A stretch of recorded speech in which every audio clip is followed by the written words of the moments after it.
Moikka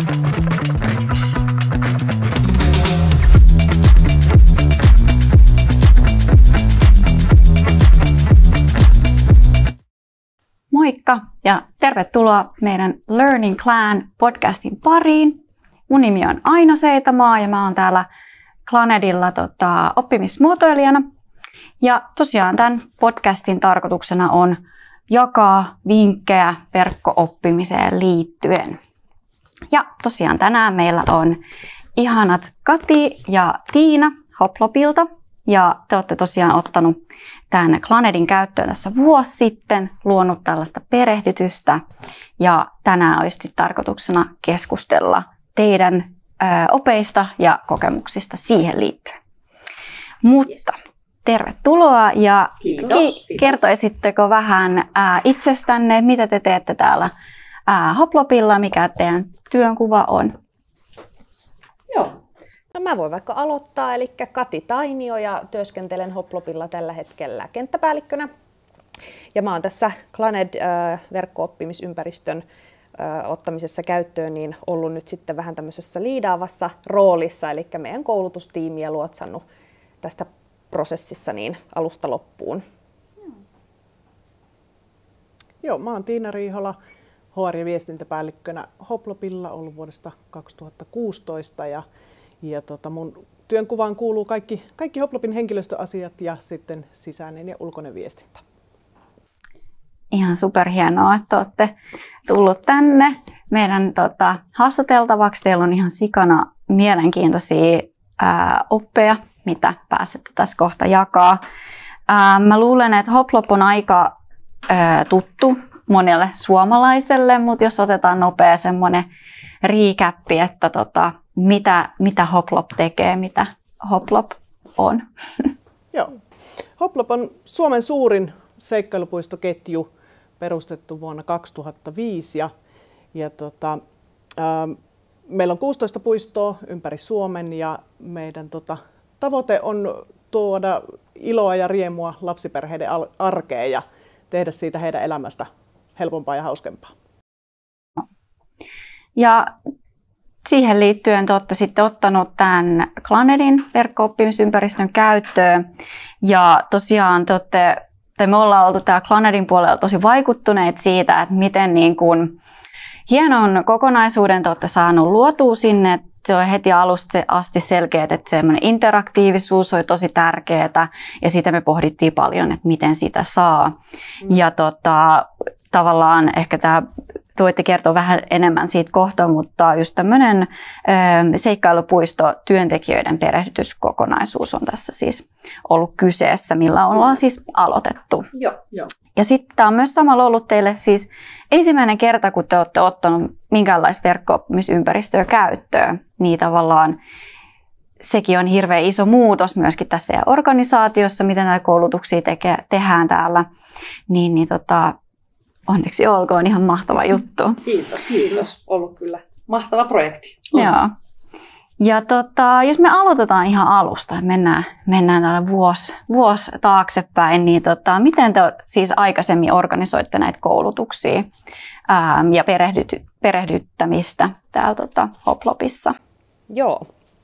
No meillähän on aina ollut siis semmoinen vahva tahto ja halu kouluttaa hyvin syväluotaavasti meidän työntekijät. Eli halutaan, että he saa heti siinä uransa alussa semmoisen hyvän perehdytyksen, jotta heidän osaaminen sitten vahvistuu ja kehittyy siitä hyvin eteenpäin. Meillä on ollut vähän haasteita siinä, että se on ollut usein aika puistoriippuvaista se koulutus ja perehdytys, että toki se aina riippuu vähän siitä, että kuka kouluttaa ja millä tavalla ja hänen sitten semmoiset ehkä intressit ja painopisteet, että on saattanut sitten sen takia se perehdytys olla vähän semmoista epätasalaatusta ja silloin se semmoinen ketjutoiminnalle tyypillinen tasalaatuisuus tosiaan, niin se ei toteudu. Ja sitä ollaan paljon pohdittu ja meillä on ollut kaiken näköisiä materiaaleja ja systeemejä tässä vuosien varrella, että me on aloitettu hyvin pitkälti semmoisista aika suppeista, checklista-tyyppisistä perehdytysmateriaaleista. Sen jälkeen lähdettiin sitten vähän toiseen ääripäähän. Yhtäkkiä olikin paljon tietoa, tehtiin erilaisia manuaaleja meidän operaatioista ja toimintatavoista ja sitten huomattiin, että nyt on paljon tietoa jaettavana, mutta sitä on itse asiassa sit ehkä vähän liikaakin ja se on sitä aika raskas paketti sellaiselle uudelle työntekijälle. Niin sitten ruvettiin miettiä, että nyt meillä on hyvä materiaali, mutta se pitäisi saada vähän työntekijäystävällisempään muotoon. Niin sitten mietittiin, että nykynuorisolle toi digi ja laitteiden käyttäminen on tuttua, niin sitten päädyttiin, että eiköhän viedä nyt sitten digitaaliseen muotoon sitä materiaalia heille sopivaa. Ja noi oli siis fyysisesti siis niinku papereita tai jotain sellaista, jotka on ollut sit siellä puistossa tai jotain, ja sit niitä on niinku käyty siinä sit niinku läpi. Luettutettu. Joo, ja meidän konsepti on hyvin laaja, kun siinä on niin monta eri osa-aluetta siinä meidän palvelussa, kun on se kassatyö, sitten on ravintolapalvelut, sitten on vielä synttäreiden ohjaaminen ja erilaiset tapahtumat ja yritys- ja ryhmätilaisuudet, niin se ihan jo se perusperehdytyskokonaisuus on aika laaja. Joo. Ja te olette nytkin laittanut noin niin kuin omiin kokonaisuuksiin siellä Clanedissa, että niitä käydään sitten niin kuin järjestyksessä siellä läpi. Kyllä. Joo. No mitkä oli sitten tärkeimmät tavoitteet tässä niin kuin uuden verkko-oppimisympäristön niin kuin launchaamisessa ja tämän niin kuin koulutuksen kannalta sitten? Joo. No se ihan ensimmäinen, mitä me lähdettiin miettimään, että miten se olisi niin kuin helpompi ja hauskempi ja vaikuttavampi se perehdytys sille työntekijälle itselleen. Ja sitten tietysti toi tasalaatuisuus oli myös se tärkeä siinä, minkä Kati tuossa jo mainitsikin. Ja sitten totta kai kulut on noussut kaikissa yrityksissä nyt tänä aikana varsinkin, niin se kustannukset on tietysti se yksi asia, mitä siinä myös mietittiin. Ja sitten sitä, että se työntekijä olisi niin kuin, valmiimpi siihen, kun meillä on paljon sitä niin kuin käytännön ohjausta ja perehdytystä, että se työntekijä olisi sitten, kun hän on käynyt jo verkko-oppimisympäristössä tiettyjä asioita läpi, niin hän on niin kuin valmiimpi sit siihen käytännön perehdytykseen ja sit siinä voidaan keskittyä enemmän siihen itse työn tekemiseen eikä siihen niin kuin teoriaosuuteen. Niin se oli yksi. Joo, toihan on hyvä pointti, että miten tämä perehdytysprosessi nyt niinku etenee tämän Clanedin ja tämän niinku fyysisen maailman niinku välillä sitten, että miten se näkyy. Joo. Haluaisi Kati kertoa? Joo. Se oli ihan semmoinen niin kuin ensimmäisiä juttuja tietenkin, mitä meidän piti pohtia, että kun se meidän työ on hyvin paljon sitä käytännön tekemistä siellä puistolla, että se on tosi tärkeää, että sitäkin tuetaan, mutta myös sitten tämä pointti, minkä Tiina toi, että me haluttaisiin, että se olisi valmiimpi siihen käytännön koulutukseen. Ja tosiaan Hoplop Akatemia on nyt tämä meidän oppimisympäristö sitten laajemmalta käsitteeltään, ja se alkaa sillä tosiaan, että se työntekijä tekee siellä kyseisen palvelualueen, esimerkiksi vaikka tämä kassa- ja asiakaspalvelu, niin hän tekee siellä Hoplop Akatemiassa tällaisen lyhyen kurssin sitten niistä teorioista.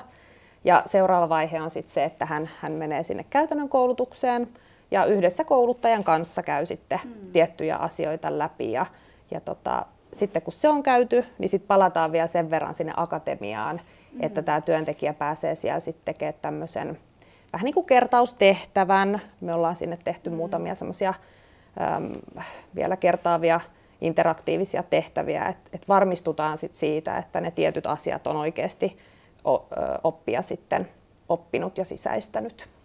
Kyllä, ja tuo osaamisen varmistaminen oli meillä myös yksi tärkeä tavoite tässä projektissa, ja myös se niin kuin seuranta, että mitä tälle työntekijälle on jo perehdytetty. Ja nyt kun se on siellä digitaalisesti, niin se on helpottanut kyllä meidän niin kuin esihenkilöiden ja perehdyttäjien työtä.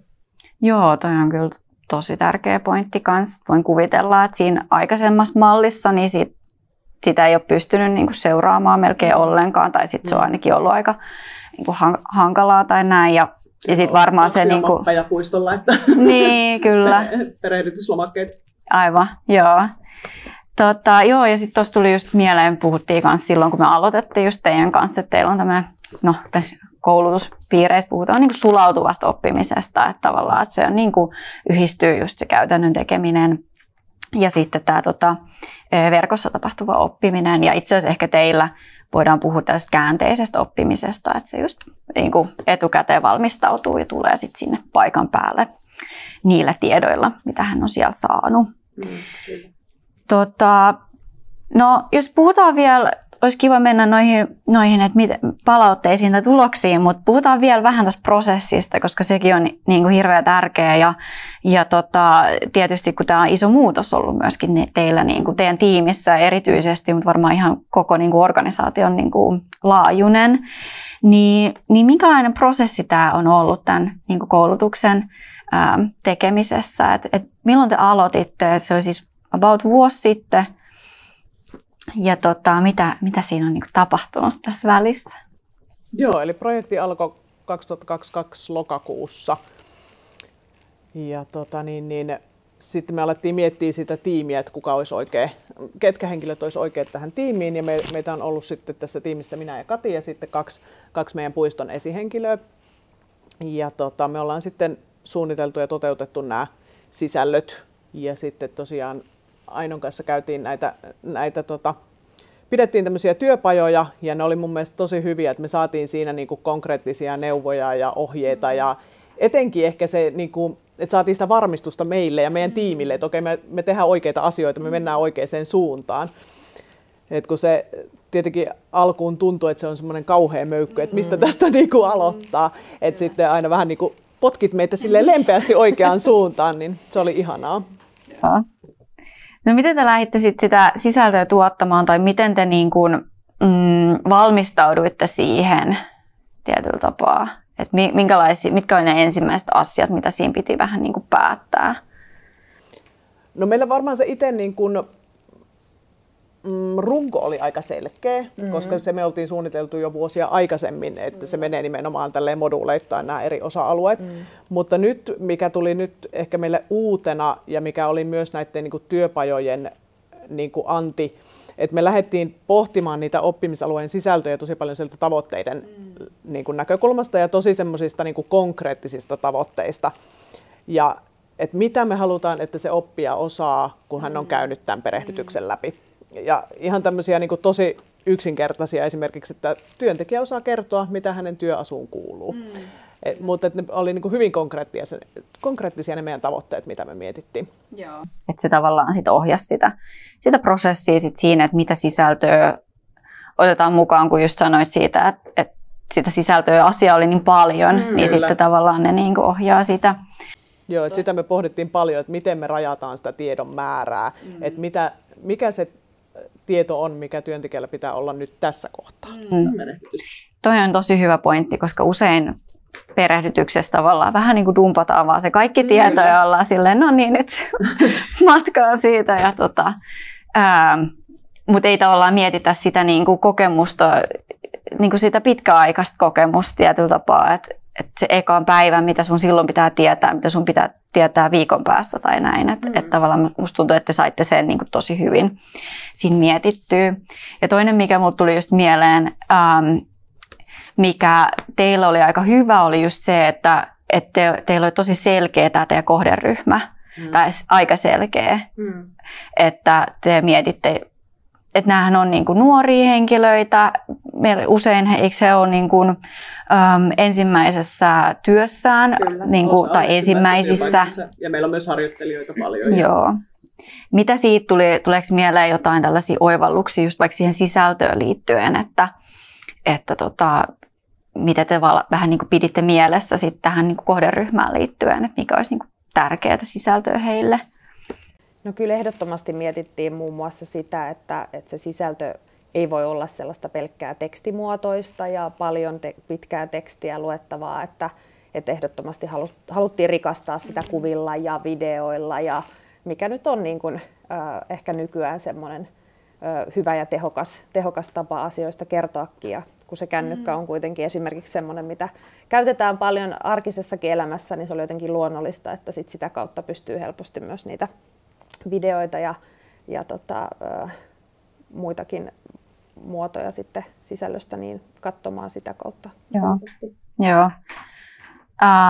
Ja sitten teillä on aika paljon sitä niinku pelillisyyttä tai pelillistämistä, että se oli yksi, mistä me puhuttiin sit aika paljon, että mikä voisi olla semmoinen hyvä työkalu siihen. Ja vähän testasitte erilaisia vaihtoehtoja ja sitten eikö päädyitte siihen H5P:hen sitten tässä kontekstissa, että se mahdollisti erityyppisten hauskojen niin kuin tehtävien tekemiseen. Joo, kun ehdottomasti haluttiin niin, että siellä on välillä jotain semmoista vähän rennompaa ja hauskempaa. Muistipeliä ja muuta. Niin, että se kuvastaa kuitenkin se verkko-oppimisympäristö myös meitä yrityksenä, että se, että millaisen fiiliksen se työntekijä saa siitä oppimisympäristöstä, niin kyllä se niin kuin, mä luulen, että se vaikuttaa myös siihen, mitä hän meistä ajattelee. Että jos se olisi pelkkää puisevaa tekstiä paljon, niin voi olla, että se työn aloitus ei olisi ehkä niin mielekästä. Niin, se on ihan kiva, että perehdytyksessäkin saa vähän leikkiä, niin kuin puistossakin. Niin.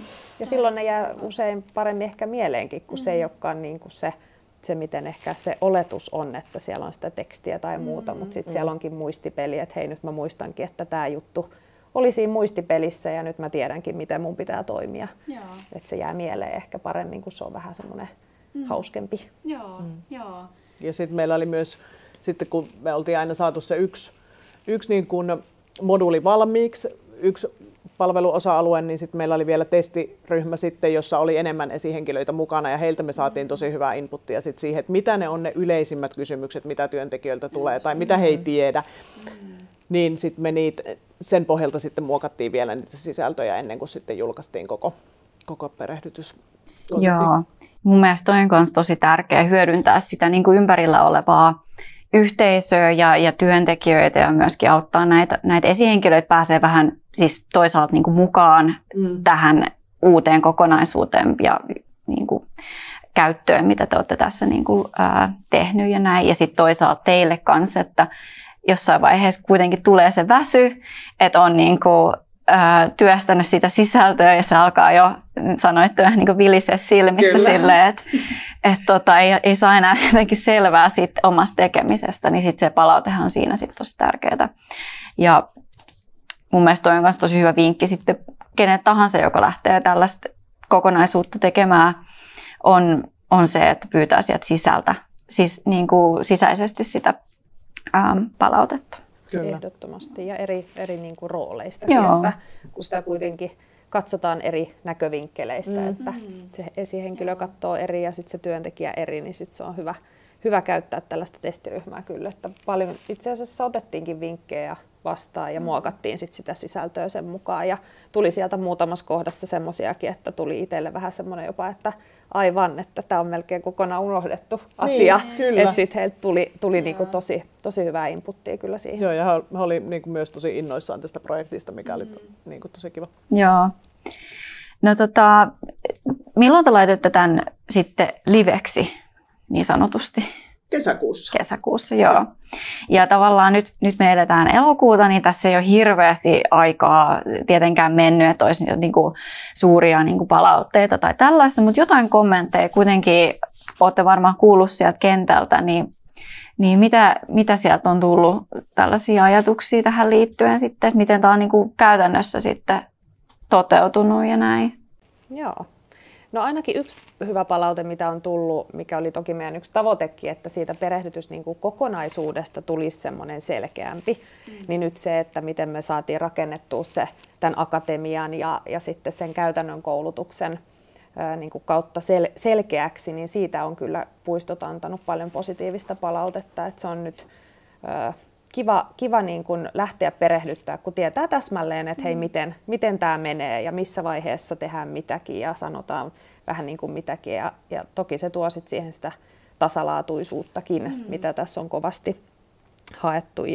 Ja toki sitten se, että kun ne työntekijät tulee nyt sit siihen heidän käytännön perehdytysvuoroonsa, niin heillä on jo sitä tietoa ja heillä on sitä ymmärrystä, että no miksi teen näin, että niitä perusteluita, sitä teoriapohjaa siellä sen käytännön tekemisen tueksi, niin siitä on kiitelty paljon, että pääsee kuulemaan vähän helpommalla, niin kyllä se on ollut kiva palaute kuulla. Joo, ja sitten työntekijöiltä tulee kysymyksiä, että hei, et mites kun siellä akatemiassa oli tämmöinen ja tämmöinen, niin miten tämä nyt käytännössä menee? Että he on niin kuin on tosiaan valmiimpia ja niin kuin kiinnostuneita jo siitä käytännön perehdytyksestä, että miten tämä nyt oikeasti sitten menee. Niin. Ei malta niin odottaa silleen, että pääsee siihen.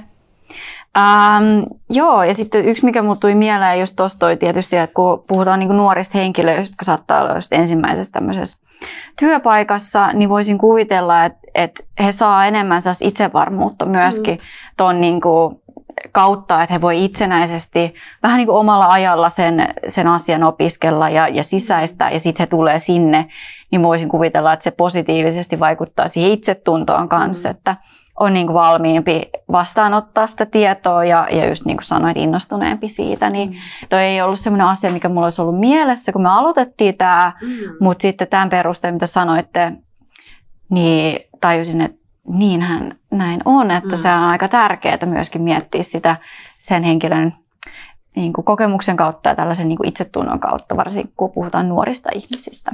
Kyllä. Ja sitten toinen puoli vielä se, että sitten on mahdollisuus mennä myös kertaamaan niitä, että jos on vaikka, ei ole vaikka ollut synttäreitä vetämässä pitkään aikaan tai näin, niin voi katsoa, että aina miten tämä menikään, niin se tuo varmaan myös semmoista turvaa. Joo. No, tässä on niin kuin paljon onnistumisia tullut. Mitäs, eli periaatteessa nämä palautteet on ollut tosi hyviä. Tuleeko jotain muuta niin kuin mieleen siihen onnistumisiin liittyen? Että... No, kyllä se oli se tietyllä tavalla se perehdytysprosessin niin kuin selkeytys oli myös, mutta sitten myös se semmoinen niin kuin onnistuminen siinä, että kun ollaan yhdessä tiimin kanssa tehty, niin sitten aina kun sai sen yhden oppimisalueen esimerkiksi valmiiksi, niin siitä tuli niinku ihan superhyvä fiilis. Kyllä me vähän juhlittiin. Kyllä me juhlittiin, totta kai. Oltiinpas me hyviä taas. Kyllä. Ja sitten kun sitä positiivista tuli myös sieltä käyttäjiltä, niin kyllähän se sitten oli tosi palkitsevaa. Kyllä. Että ei ole tehnyt turhaa työtä. Yep. Joo, ja ehkä se niinku isoin onnistuminen, että me onnistuttiin niinku paremmin nyt kiteyttämään sitä tietoa ja keskittymään siihen niinku niihin oleellisiin kohtiin, että mitkä niin kuin meidän asiakaskokemuksen kannalta on kaikkein tärkeimpiä ja miten se niin kuin työntekijä voi tehdä siitä asiakkaan kokemuksesta vielä, niin kuin, vieläkin hauskemman ja helpomman. Kyllä. Hienosti olette siis onnistunut, mutta kuitenkin se prosessi on varmasti ollut myöskin haastava. Niin minkälaisia haasteita tässä on sitten niin kuin esiintynyt teillä tämän aikana? Joo, kyllä on välillä on päätä ja tukkaa revitty, kun on ollut sellainen hetki, että tuntunut, että voi vitsi, että kun on vähän jumissa, että miten tästä nyt mennään eteenpäin. Ja esimerkiksi joku sisältö, mitä on ollut ja siinä on ollut paljon tietoa, niin sitten miettinyt just sitä rajaamista ja sitten, että no mikä se on se oikea tapa tälle nyt tämä esittää. Ja sitten välillä on tehty niinkin, että paperi on sitten rypistetty ja se on lentänyt sinne roskakoriin, että tästä ei tule mitään. Mutta sitten on ollut ihanaa, että meillä on ollut se tiimi. Ja siinä niin kun ollaan sparrailtu, niin sitten ollaan päästy niistä eteenpäin. Mutta se on ollut yksi. Ja sitten toki se, kun meillä on näitä isoja kokonaisuuksia, näitä eri oppimisalueita, niin sitten se, kun sä aloitat sen ihan uuden, niin mistä ihmeestä mä lähden niin kuin liikenteeseen. Että se semmoinen niin vähän aloittamisen tuska, että kun sitä tietoa on niin paljon, niin siinä piti ihan kyllä sitten ottaa se oma aika niille tavoitteille ja sille, että mitä me nyt oikeasti halutaan, että se oppija sitten tämän akatemian jälkeen niin tietää ja osaa. Et siinä vähän kipuiltiin aina silloin tällöin, mutta... Ja toki sitten ajanpuute, kun on kaikki muutkin työt tämän projektin lisäksi, niin se sitten aina, että pääsee taas siihen niin kuin sisään siihen, että mitäs mä olinkaan tekemässä. Aivan, niin se vaatii sellaisen niin kuin sisäänajon tietyllä tapaa joka kerta. Joo, mutta periaatteessa niin kun se liittyy siihen sisältöön ja sen rajaamiseen ja sen niin kun tuottamiseen tietyllä tapaa sitten. Että se on... Joo. Ja sitten toki kun on niin kun moni tekemässä, niin se mikä on tosi tärkeää muistaa, niin on myös se, että se sisältö olisi mahdollisimman yhtenäistä tietenkin. Että sieltä ei nyt ihan ponnahtelisi, että on eri tyylejä kirjoittaa tai ulkoasu on jotenkin, että se tekee siitä sitten nopeasti vähän jopa sekavan sit sille oppijalle, niin välillä oli siinä niin kuin tekemistä, että vaikka 3 ihmisen eri palaset piti sitten saada yhdeksi kokonaisuudeksi, niin siinä saattoi sitten kestää hetki, mutta sitten se oli mahtava taas kokea se onnistuminen, että kun oltiin se tehty ja käytetty testiryhmällä ja testiryhmä näytti peukkuun, niin jotenkin sitten oli semmoinen, että jes, että taas on niin kuin yksi pieni kumpu ohitettu ja päästy eteenpäin. Niin.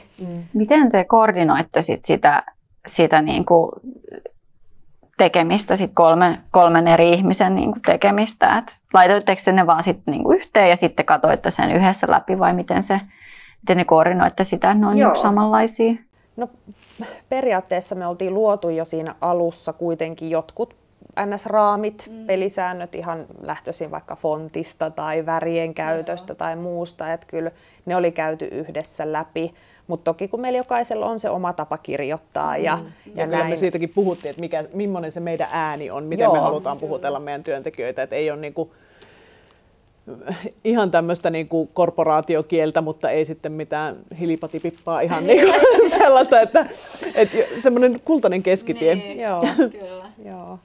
Mutta sitten vähän niin kuin sä tuossa sanoit, niin kyllä se tietyllä tavalla meni niin, että jaettiin sitten ne omat osa-alueet, että kukin työsti tahollansa ja sitten taas kokoonnuttiin yhteen ja laitettiin vähän niin kuin pöydälle kaikki, että mitä on saatu aikaiseksi. Sitten tarkasteltiin niitä ja päätettiin sitten vähän muokkauksia joihinkin ja sitten tosiaan se testiryhmä, niin sitten vielä viilailtiin, että no okei, että vielä vähän tosta ja näin, niin kyllä mä väitän, että me saatiin tosi kiva yhtenäinen kokonaisuus loppuviimein. Kyllä te saitte. Mun mielestä tosi hienon. Ja yksi, mikä mulle jäi siis sisällöistä mieleen, oli niinku, mun mielestä se on ihan mahtava idea, just tää niinku Hoploppaajan My Day-video. Et jotenkin mä siinä vaan en mä olisi itse voinut keksiä sitä ollenkaan. Et se on ihan mahtavaa, että se kun sehän tulee siitä, että tunsitte teidän sen kohderyhmän niin hyvin ja tavallaan osasitte hyödyntää sellaista niin kuin mediaformaattia tietyllä tapaa, että mikä jotenkin ehkä resonoi just heille. Mun mielestä se oli, niin kuin, teillä oli tosi hienoja tällaisia pieniä niin kuin timantteja siellä, jotka mun mielestä teki siitä niin kuin tosi kivan. Ja sitten sen lisäksi tietysti kaikki nämä niin kuin pelillistämiselementit, jotka siellä oli ja teki sitä niin kuin vaihtelevuutta ja näin. Joo. Ja mietittiin sitä paljon, että kun se on jännittävä se ensimmäinen työpäivä, niin sitten tässä, niin kuin, missä tämä My Daykin oli, se oli tämä meidän tervetuloa Hoploppiin osio, niin että vähän saisi sitä niin kuin jännitystä sillä pois, että tietäisi jo vähän mitä siellä työpaikalla tapahtuu. Joo, kyllä ehdottomasti. No sitten tietysti mikä on tärkeää on tämmöinen, puhutaan vaikuttavuudesta, eli kuitenkin tällaisen niin kuin alustan käyttöönotto on niin kuin iso rahallinen investointi, kuitenkin puoli vuotta työskentelitte sen eteen, että saitte nämä sisällöt, ja se on oikeastaan usein sellainen mun kokemuksen mukaan, joka yritykset usein unohtuu, että se on niin kuin kiva saada se asia niin kuin tehtyä ja sitten laitetaan se kaappiin ja unohdetaan se sinne. Mutta se ei ole tietenkään niin kuin business-näkökulmasta kauhean hyvä juttu. Mutta jos miettii tätä teidän käyttötarkoitusta just tässä niin kuin perehdyttämistä, niin missä asioissa tätä niin kuin vaikuttavuutta voisi mittaa tai olette ajatellut esimerkiksi mittaa? No tietenkin meillä on kysely tästä perehdytyksestä, että kuinka tyytyväisiä työntekijät on siihen ollut. Ja sitten kysytään myös näiltä perehdyttäjiltä, että kuinka hyvin se verkko-oppimisympäristö palvelee sitä heidän perehdytystyötä siellä. Ja totta kai sitten vertaillaan kustannuksia, koulutustuntien määrää ennen verkkoympäristön käyttöönottoa ja sen jälkeen. Ja sitten tietysti ihan niin kuin meidän asiakastyytyväisyys on semmoinen mittari, mitä voidaan seurata. Kyllä, joo. Mutta toki tässä ollaan aika vähän aikaa vielä vasta työskennelty sen valmiin tuotoksen kanssa, että tässä koko ajan vähän niin kuin vielä opitaan ja oppimiskokemus jatkuu ja kerätään sitä palautetta ja dataa. Että saadaan tarpeeksi ihmisiä sinne niin kuin käymään sen, että sitä voi niin kuin ylipäänsä edes vertailla. No kyllä, ja tavoitteena tehdä sitten tietysti lisää sisältöjä myös sinne, että tämmöisiä syventävää myynnin koulutusta tai sitten niin kuin vuoropäälliköille suunnattua koulutusta. Joo. Ja niissäkin ajatuksena just mittaa sitä vaikuttavuutta, että esimerkiksi siinä myynnissä just, miten te olette sitä siinä ajatellut toteuttava? No siinä voidaan esimerkiksi meille kysellä asiakaskyselyssä, että onko suositeltu lippukassalla tuotteita tai ravintolakassalla, niin se on aika helppo sitten katsoa, että onko parannusta aikaisempiin tuloksiin tämän myyntikoulutuksen jälkeen. Kyllä, joo. No mitäs, kun sä sanoit, että olette aika alussa tässä että vielä ei ehkä sitä vaikuttavuutta voi lähteä sillä tavalla mittaamaan, mutta mikä voisi olla semmoinen aika, milloin se alkaisi teistä tuntua jotenkin järkevältä niin kuin lähteä sitä katsomaan tarkemmin?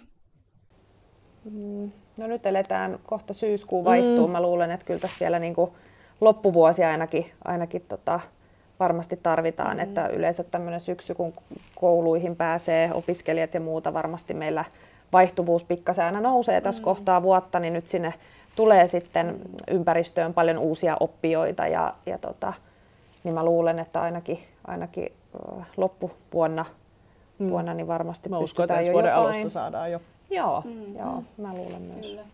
Eli melkein semmoinen puoli vuotta siitä, että se on niinku lanseerattu. Tietysti nyt yritysriippuvaistahan tämä nyt on ja näin totta kai, mutta jos vähän silleen, miten te summaisitte tätä kokemusta sit niinku, ennen kuin mennään tuohon tulevaisuuteen, niin miten te tavallaan kuvailisitte tätä kokemusta? Kokemusta. Siis tämähän on ollut ihan mahtava kokemus. Tässä on oppinut itsekin tosi paljon uutta ja totta kai sellainen yksi, mikä on ollut mahtavaa, niin ollaan niin kuin onnistuttu tiiminä. Niin se on jäänyt tästä kyllä kokonaisuudesta mieleen, että ei meillä hirveästi semmoista niin kuin teoriaa oppimismuotoilusta esimerkiksi ollut tämän projektin alussa, että sitä kautta tietenkin ollaan mun mielestä kehitytty ihan ketjutasolla siinä, että meillä on semmoista niin kuin osaamista nyt sitten siltäkin alueelta. Tuntuuko teistä, että pystytte tavallaan lähteä näitä niin kuin lisää tuottaa koulutuksia ihan niin kuin sen perusteella, mitä tämän niin kuin ensimmäisen kokemuksen perusteella tai näin? No ehdottomasti ja se on kyllä tavoitteena, niin kuin Tiina sanoi, niin justiin näiden muidenkin roolien sitten perehdytykset, niin osittain sitten se teoriapuoli sinne Clanediin. Eli vuoropäällikkö on varmasti semmoinen seuraava askel ja totta kai miksei sitten palvelu- ja puistoesihenkilötkin.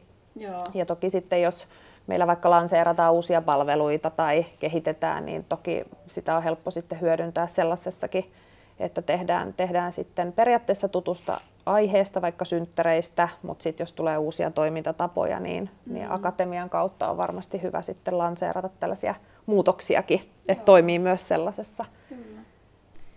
Ja sitten pääsee seuraamaan sitä, että ketä se on tavallaan tavoittanut esimerkiksi, ja että sitä voi niinku hyödyntää tällaisessa ihan niinku kouluttamisessa, mutta myöskin tietyllä tapaa ehkä tiedottamisessa. Silleen, niinku,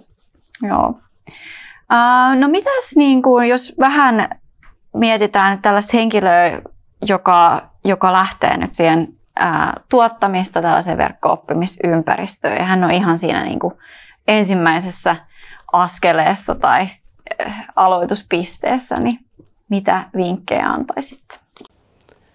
No, mahdollisimman aikaisessa vaiheessa kannattaa kerätä ympärilleen hyvä tiimi, mahdollisimman monesta yksiköstä ja eri rooleista ihmisiä siihen tiimiin mukaan. Niin ei tarvitse sitten yksin rimpuilla sen asian kanssa. Ja siellä on erilaisia näkökulmia ja ideoita, mitä pystyy vaihtaa. Ja teillä oli siis 4 henkilöä tässä teidän prokkiksessa, eikö ollut? Joo, ja sitten siinä testiryhmässä oli sitten vielä enemmän. Joo, kyllä.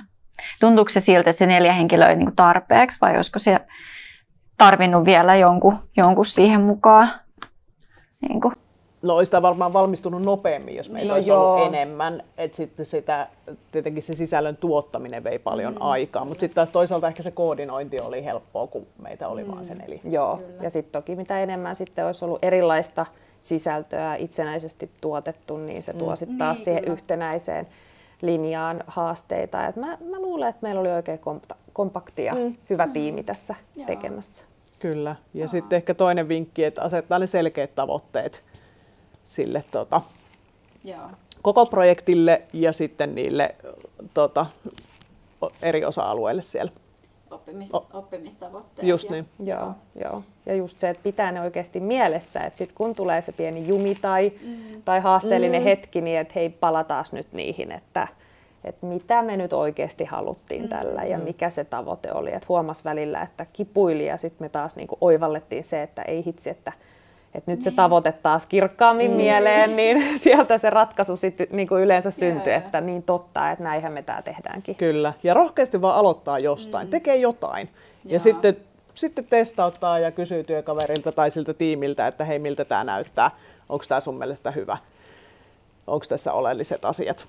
Joo. Koska sitten sitä pystyy hioa ja muokkaa sitten sen pohjalta. Joo. Mun mielestä ne on tosi hyviä. Just, me puhutaan niinku iteratiivisesta muotoilusta, että tavallaan että sä teet just jonkun version, niin se on se ensimmäinen versio, ja sitten sä voit sitä muokkaa sitten. Mutta sitten se on ihan totta, että helposti sitä niin kuin lähtee sit sellaiselle sivutielle ja yhtäkkiä sit huomaa, että sä oot siellä metsän keskellä ja sä et niin kuin ymmärrä yhtään, että mistä se niin kuin tie oikeastaan menee enää siinä vaiheessa, niin kyllä musta on ollut mielenkiintoista just jutella monia asiakkaiden kanssa ja he aina sanoo tätä samaa, että ne tavoitteet on siis, että niillä on ihan hirveän iso rooli siinä, että se asia pysyy, niin kuin se punainen lanka pysyy siellä ja sit siinä sun työskentelyssä. Että se on oikeastaan, niin kuin, se on sun työskentelyn ehkä tärkein semmoinen väline, mitä sä sitten käytät siinä.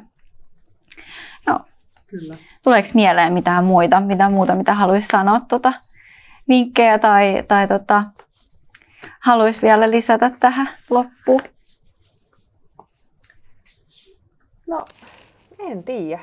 Ei oikeastaan muuta kuin tietenkin iso kiitos sekä Aino sulle kaikista opeista, että tietenkin omalle tiimille. Että jotenkin se on, kun itsekin motivoituu siitä, että toiset onnistuu, niin se oli jotenkin myös ihana nähdä tässä tiimissä, että juhlittiin sitä toisenkin onnistumista. Että kun oli hienoa sisältöä tehty tai oivalluksia tuli, niin sitä lyötiin kyllä ylävitosia ja haleja ja muita. Että se on ehkä parasta kyllä tällaisessa projektissa, että ehkä rohkeasti vaan. Just niin, rohkeasti vaan tekemään. Niin. Kyllä. Yes. Hei, kiitos tosi paljon. Oli suuri ilo keskustella teidän kanssa ja mä uskon, että monet henkilöt saa tästä haastattelusta tosi paljon irti siihen omaan tekemiseen ja se on ihanaa, että pääsitte jakamaan teidän vinkkejä ja oivalluksia meidän kanssa ja meidän kuulijoiden kanssa. Kiitos. Tämä oli meillekin hyödyllistä vähän niin kuin summata tämä projekti tässä vielä yhdessä. Niin Kyllä, muistella ja tästä sitten vaan kohti uusia sisältöjen tekemisiä ja hyviä onnistumisia. Niin. Kyllä.